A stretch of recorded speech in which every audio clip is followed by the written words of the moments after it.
à tous, j'espère que vous allez bien. On se retrouve aujourd'hui pour se préparer ensemble. Je me suis dit que ça pouvait être sympa. J'ai aucune idée de ce que je vais faire comme look, mais l'inspiration va venir au fur et à mesure, je suppose. Et en plus il y avait une belle lumière ce matin, donc j'avais le choix entre soit sortir et aller courir, soit en profiter pour tourner une vidéo. Et ceux qui me connaissent savent déjà qu'il n'y avait même pas de questions à se poser pour moi, donc c'est parti. Je vais mettre un bandeau. Moi il n'y a rien qui m'énerve plus que quand je regarde des nanas se maquiller et elles ont les cheveux dans la figure, ça m'énerve. Pour commencer, je vais appliquer ce sérum de chez Glossier. C'est le sérum Future Dew. C'est on va dire une base pour le maquillage très lumineuse. Dès que je l'applique, j'ai tendance à avoir la peau qui rougit, mais c'est normal.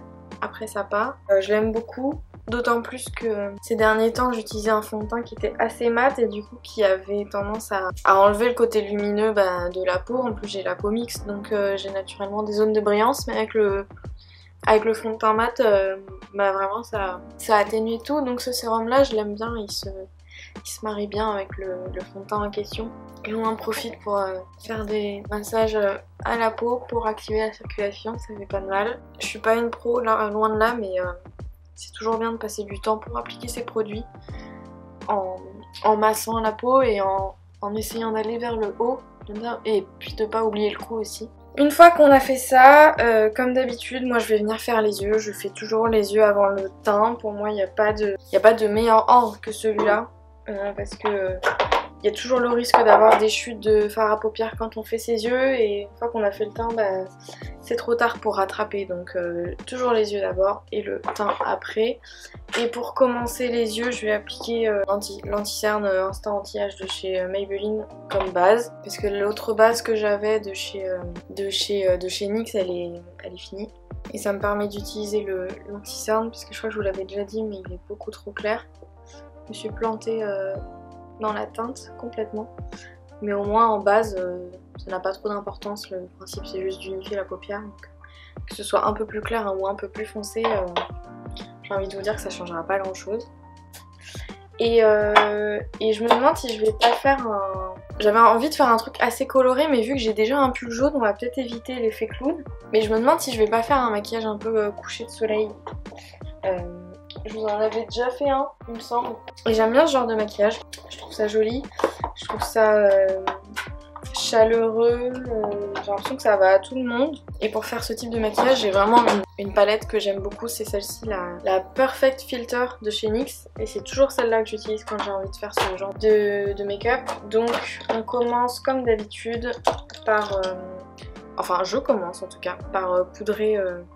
l'ensemble de ma paupière où je viens d'appliquer la base, ou dans mon cas le fond de teint. Et puis pour le reste, je vais pas décrire pas à pas ce que je vais faire, mais vous allez voir. Parce qu'en fait, ça fait longtemps que j'ai envie de faire comme les filles sur YouTube où elles se préparent et puis elles parlent en même temps. Mais je trouve ça hyper difficile en fait. De faire deux choses à la fois, c'est hyper compliqué, pour moi en tout cas. Donc je me suis dit qu'aujourd'hui j'allais m'entraîner, même si honnêtement j'ai pas vraiment d'idée de sujet de conversation, hein, parce qu'en plus parler tout seul c'est tout un art que je ne maîtrise absolument pas. Mais d'un autre côté, ça faisait un petit bout de temps que je voulais parler du fait que sur ma chaîne j'ai pas vraiment d'identité, dans le sens où j'ai pas envie de me restreindre à une catégorie, parce que j'aime beaucoup de choses, j'ai beaucoup de passion on va dire, et notamment si vous me suivez sur Instagram, je pense que vous pouvez voir ce dont je veux parler. C'est qu'il y a plein de choses qui m'intéressent et il y a plein de choses dont j'ai envie de parler, et voilà. Et sur cette chaîne j'ai envie de faire pareil que sur Instagram, c'est-à-dire parler de tout ce qui me passionne, et c'est pas forcément que le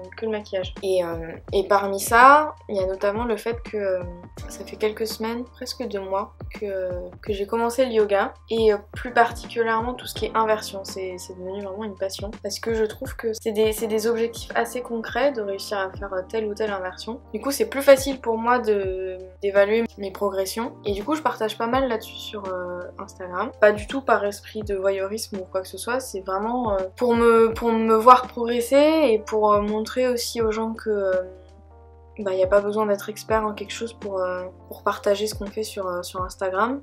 Parce que déjà on a tous le droit de partager ce qu'on veut, et puis en plus on commence tous un jour au niveau le plus bas, et c'est en s'entraînant et en étant régulier et en étant motivé que petit à petit le niveau vient, et voilà, mais on part tous de son propre niveau et il n'y a pas de honte à avoir de partager les choses qui sont peut-être pas incroyables en soi ou exceptionnelles, mais déjà quand je vois la différence entre fin décembre quand j'ai commencé et maintenant, pour certains c'est peut-être pas grand chose mais pour moi c'est énorme et je suis contente d'avoir filmé ça et je suis contente d'avoir une trace. En fait c'est plus ça que je me dis dans ma tête. Pour en revenir sur YouTube, j'ai vraiment envie de faire de cette chaîne une chaîne où on parle de plein de trucs, pas forcément de maquillage encore une fois, mais voilà, plein de trucs qui me passionnent. Donc ça peut être le yoga, ça peut être la musique, le piano, ça peut être aussi le cinéma, les séries. Et voilà, il n'y a pas vraiment de remarques derrière ce que je viens de dire. Enfin je veux dire, je cherche pas à dénoncer quoi que ce soit, ou juste faire un point à presque un an après avoir ouvert ma chaîne. Bah voilà, je me dis est-ce que t'aurais pas envie de montrer d'autres choses aussi. Pareil, la cuisine, j'aime beaucoup cuisiner, mais après c'est vrai que pour filmer, il faut quand même avoir je trouve une jolie cuisine avec une belle lumière, etc. Et là où j'habite, c'est un peu compliqué, donc c'est pour ça que j'ai pas vraiment continué sur cette voie-là. J'ai publié une recette sur Insta, mais je sais pas, ça m'a pas convaincue. Je verrai à l'avenir si je retente. Pour l'instant, je vais me concentrer sur le reste. Mais donc si vous avez des idées, des choses que vous voudriez que je partage avec vous, encore une fois, les commentaires sont faits pour ça. N'hésitez pas, ça me ferait très plaisir. Et voilà, je veux juste essayer de peut-être diversifier un peu plus ce que je fais sur YouTube et sur Instagram. D'ailleurs, si vous ne me suivez pas sur Instagram, je vous invite vivement à le faire parce que je partage beaucoup plus de choses, notamment en story. C'est tellement plus... ça prend moins de temps, forcément. Et c'est complètement différent de YouTube, en fait, c'est même pas comparable parce que c'est vraiment des contenus qui sont différents, qui ont pas du tout le même travail, enfin qui nécessitent pas du tout le même travail derrière, etc. C'est fatigant de parler en fait, c'est compliqué, j'ai l'impression de pas avancer dans mon make-up. Mais bon, c'est pas grave, on continue. Donc là j'ai fait le coin interne et le coin externe avec une sorte de orange chaud, un peu irisé. C'est peut-être pas assez pigmenté, donc je reviens avec un autre fard, un peu par-dessus, juste pour intensifier. Hop, et je fais exprès bien entendu de laisser le milieu vide, parce que je vais venir remplir après avec une autre couleur. Je vais prendre un orange assez pétant pour faire un peu la transition entre les deux. Bon, moi qui voulais la couleur, je pense que j'en ai, j'espère que ça fait pas trop avec le pull. Voilà, donc une fois qu'on a fait ça, on va pouvoir venir appliquer la pièce maîtresse. Donc c'est un doré, je pense que vous en avez tous dans vos palettes. Et on l'applique vraiment au milieu. Et là, je me rends compte qu'il faudrait que je repasse quand même ici.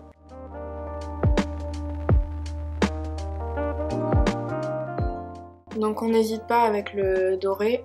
Pour les yeux, on va s'arrêter là pour le moment et on va enchaîner avec le fond de teint. Donc je vais utiliser ma bébé crème de chez Herborian parce que j'ai pas envie d'un truc trop chargé au niveau du teint. Vu qu'en plus après je vais venir corriger avec un correcteur, enfin un anti-cerne, mes cicatrices, etc.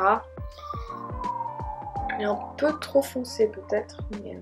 C'est vrai qu'en ce moment c'est compliqué de trouver un fond de teint parce qu'il n'y a plus du tout de testeur ni rien et perso j'ai essayé un peu d'essayer en ligne les fonds de teint, ils font ça maintenant avec la caméra de l'ordinateur. Vous pouvez tester les couleurs, les teintes et choisir la vôtre, mais je sais pas, je suis pas convaincue par le truc et comme il n'y a plus de testeur en magasin ni rien, voilà, je trouve ça impossible de choisir un fond de teint en fait. Mais c'est clairement pas le top quoi. Une fois que j'ai fait ça, je vais venir prendre un correcteur, enfin c'est un anti-cerne je pense, concealer ouais, de la marque Flower Beauty je crois, c'est la marque de make-up de Drew Barrymore. Et en fait ce truc là je l'aime pas du tout comme anti-cerne. Par contre je l'ai utilisé une fois pour juste corriger les taches d'acné etc. Et je trouve qu'il marche vraiment bien. Pour l'estomper, je prends comme d'habitude ce pinceau de chez Smashbox. Et là j'essaye vraiment de tapoter, pas d'étirer. Je veux qu'il reste bien concentré au niveau de la tache, enfin de la cicatrice. Donc on reste bien ciblé. Bon, on voit toujours hein, forcément, mais... Et depuis quelques temps, je commence à avoir des boutons aussi sur le front, on adore. Donc on va faire la même chose sur le front. Je vais venir poudrer un peu le tout. Donc je vais prendre la poudre de chez Kat Von D et je vais venir poudrer légèrement un peu partout.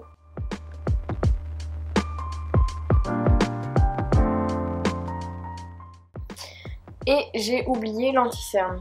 Donc c'est pas grave, j'ai pas encore poudré par là-bas. Donc je vais juste venir appliquer un peu d'anti-cerne. C'est le Fit Me de chez Maybelline. Il est un peu clair aussi, mais de toute façon je vais pas en appliquer beaucoup. Et on en profite pour donner un peu l'effet œil de chat en étirant l'anti-cerne vers l'extérieur et en allant bien sous le fard. On va venir poser un peu l'anti-cerne aussi. Donc on va pouvoir revenir aux yeux pour terminer. Donc je vais réappliquer le premier fard que j'ai appliqué au coin interne et au coin externe. Comme c'est assez démarqué, on va venir juste un peu reflouter tout ça. On va mettre un petit peu ici.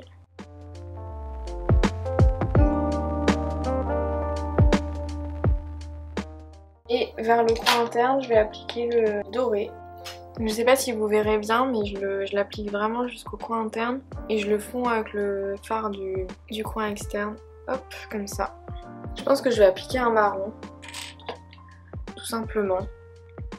Et niveau yeux, je vais juste revenir appliquer un tout petit peu de doré là et là. Et je pense qu'on est bon. Maintenant, blush, etc. Donc pour le bronzer, je vais appliquer un bronzer de chez Kiko qui est assez clair, mais du coup c'est très bien vu que je suis pas vraiment bronzée en ce moment. Donc je l'applique un peu partout, je le trouve hyper joli. Le blush, c'est un blush de chez Kiko aussi, comme ça. Et là j'en ai mis quand même pas mal. Je vais venir estomper un tout petit peu avec mon pinceau à fond de teint. Et j'en mets un tout petit peu aussi sur le bout du nez. Et l'highlighter, sauf que non, je vais d'abord faire mes sourcils. Donc les sourcils, tac. Je vais prendre mon combo de chez Etude House, le Tint My Brow et le Keep My Brows Fixer que j'aime beaucoup. Et je remplis, enfin c'est pas vraiment que je remplis parce qu'ils sont déjà remplis, mais juste je réintensifie surtout la queue du sourcil. Pas trop la tête parce que je veux pas que ça fasse too much. Comme d'habitude, la vidéo a coupé. C'est fou, j'ai l'impression que ça m'arrive à chaque fois et j'ai aucune idée d'à quel moment ça s'est arrêté, donc par avance excusez-moi. Bah, j'ai fait mes sourcils, mon bronzer, mon blush, l'highlighter et là la touche mascara. Et je le fais pas tout le temps, mais comme là on a bien maquillé le dessous de l'œil aussi, je vais appliquer du mascara sur le ras de cils inférieur. Et pour cela j'utilise un autre mascara, celui de chez Yves Rocher, dont je vous ai déjà parlé. Et en fait la brosse est beaucoup plus fine, donc c'est plus facile pour les cils du bas.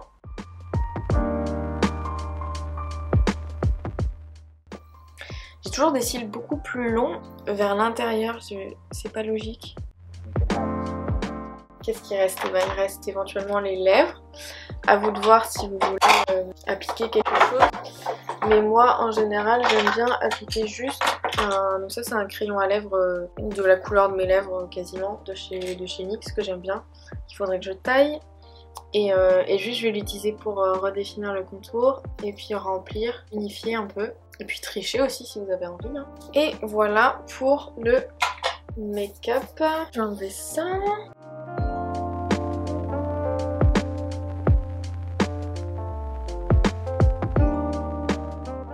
Donc voilà, le make-up est fini, on a fait un peu les cheveux, enfin on a fait ce qu'on a pu, rajouter des petits bouts d'oreilles. Enfin je veux dire, c'est pas parce qu'on est en confinement ou en couvre-feu ou n'importe quoi qu'on n'a pas le droit de se faire plaisir et de s'amuser et de se faire belle, beau, de faire ce qu'on a envie en fait, parce que vous avez le droit, vous avez le temps en plus, et profitez-en pour vous entraîner, profitez-en pour faire des photos sympas, profitez-en, voilà, pour faire toutes les choses qu'on n'a pas le temps de faire d'habitude. Encore une fois, c'est ce que je vous dis à chaque fois, non, c'est dans les dernières vidéos là que j'ai faites, mais moi je prends vraiment tout ce temps-là qu'on a en couvre-feu, confinement, etc. pour faire les choses que j'ai pas le temps de faire en temps normal. Et voilà, c'est juste un quotidien qui est différent, mais c'est pas un quotidien qui est moins bien, en tout cas pour moi, parce que du coup je découvre d'autres choses, je fais plein d'activités que je ne fais pas d'habitude et c'est trop bien. Donc voilà, j'espère que c'est pareil pour vous. Dans tous les cas, on se retrouve très vite dans une prochaine vidéo. Prenez bien soin de vous, prenez bien soin de vos proches, faites attention et amusez-vous, faites ce que vous avez envie de faire. Voilà. A reminder to take a little bit better care of yourself. You're worth it. Je vais